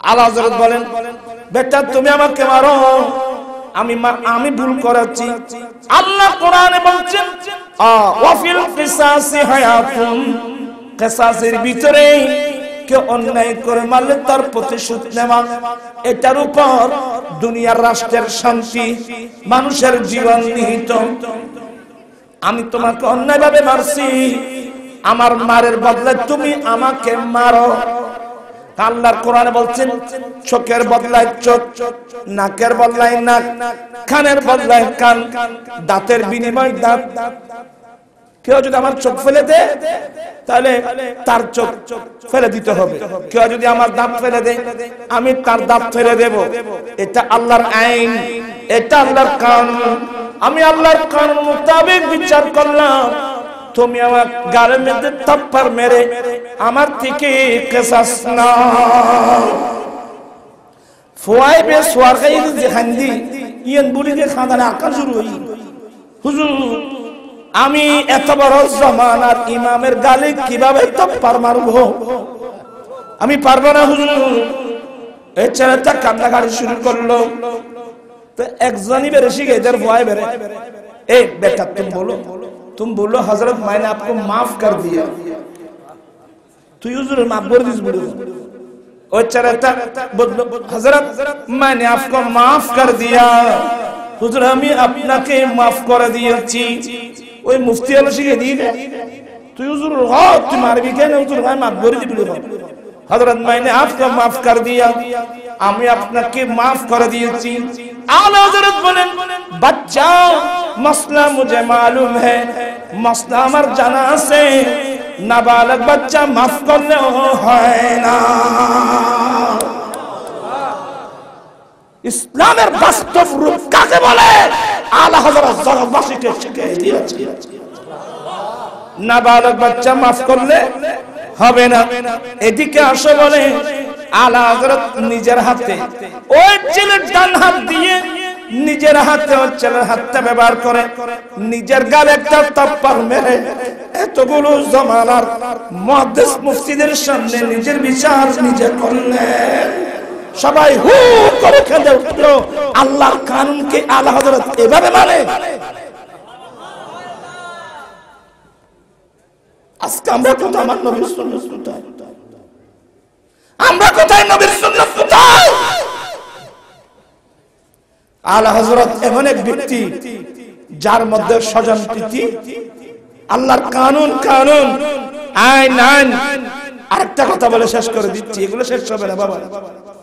আলা হযরত আমার নবী এত বড় প্রেমিক ছিল, এত বড় দিওয়ানা ছিল, সব সময় নাত রাসূল পড়তেন। তো ওই যুগে কার মাইক্রো এগুলো ছিল না, ওই যুগে বাহন ছিল। অনেক সময় আমাদের দেশে আমরা ছোটবেলায় দেখছি কোন একজন হুজুর কাজী মুরিদের বাড়িতে নিতেন, সজুলে করে, তানজানে করে বা ফালকিতে করে, আল্লাহুম্মা সাল্লি আলা সাইয়্যিদিনা মুহাম্মদ নাবিয়িনা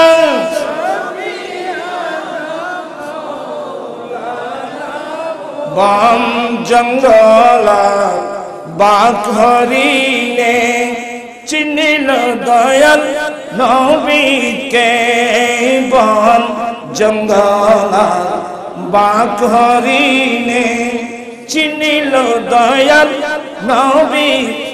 হরে মানব হয়ে চিনিলি না রে, দুঃখ রইল মনেতে। আল্লাহুম্মা সাল্লি আলা সাইয়্যিদিনা মুহাম্মদ নাবিয়িনা।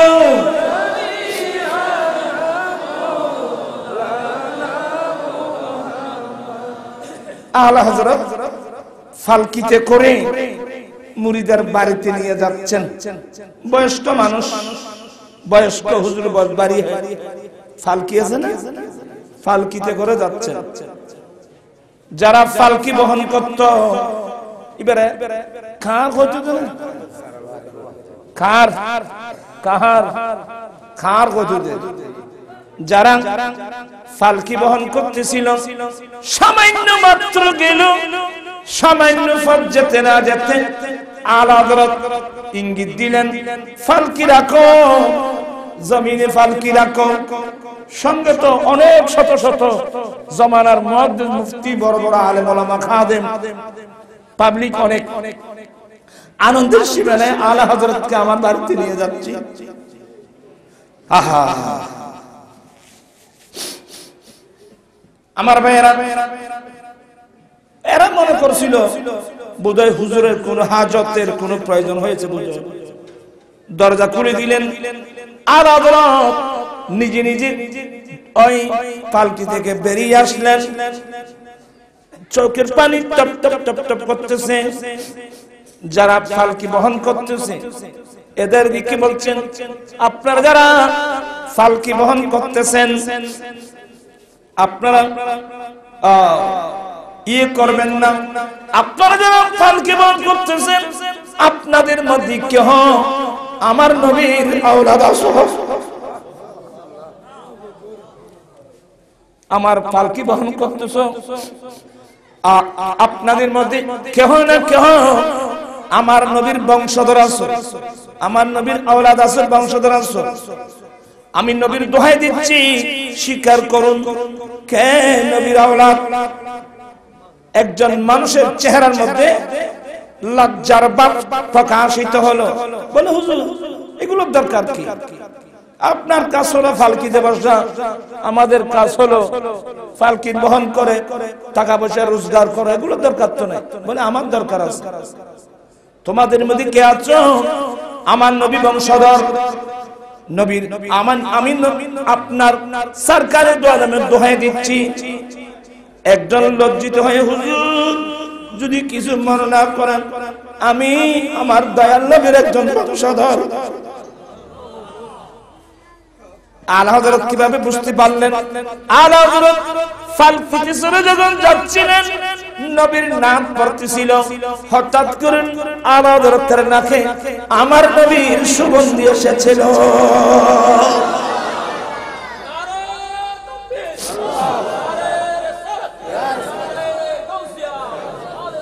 নাক তো আর তো আছে, নবীর খুশবু জানে দেন, নবীর খুশবু বুঝে দে।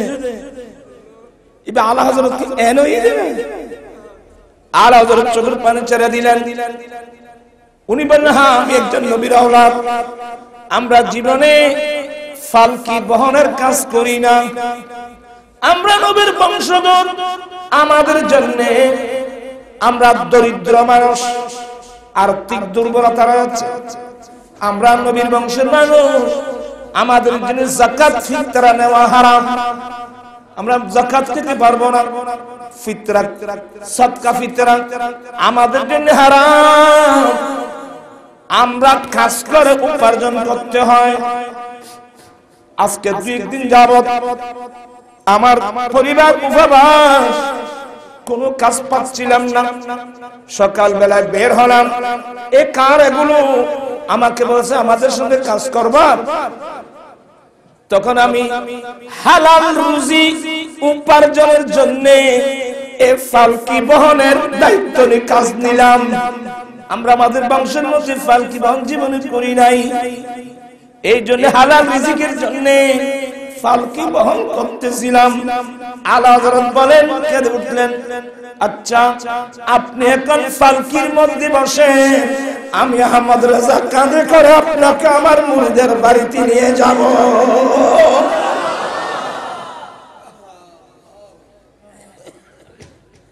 জামানার ইমাম সবাই কাঁধে পড়লেন, কেউ কদমে চুমা দিচ্ছেন, কেউ কুফাল চুমছেন। হুজুর কি করছেন? বলেন না, সতর্ক, আমি কি কেন নবীর আওলাদের কাঁধে চড়লাম? আপনি আমার কাঁধের, আপনি ফালকিতে চড়েন, আমি আপনাকে কাঁধে করে আমার মুরিদের বাড়িতে নিয়ে যাব। এই পৃথিবীর দৃশ্য নবীর প্রেমিক কাহাকে বলে? বাস্তব রূপ দেখতে চাইলে আলা হযরতের দেখতে হবে।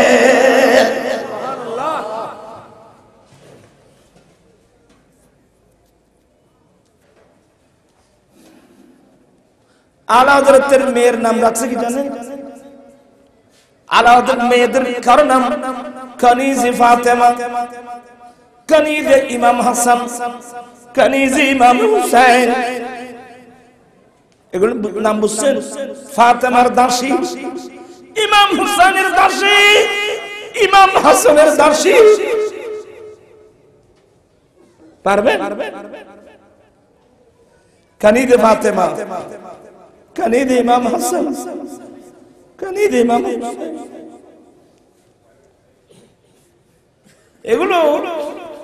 এগুলো আশ্চর্য।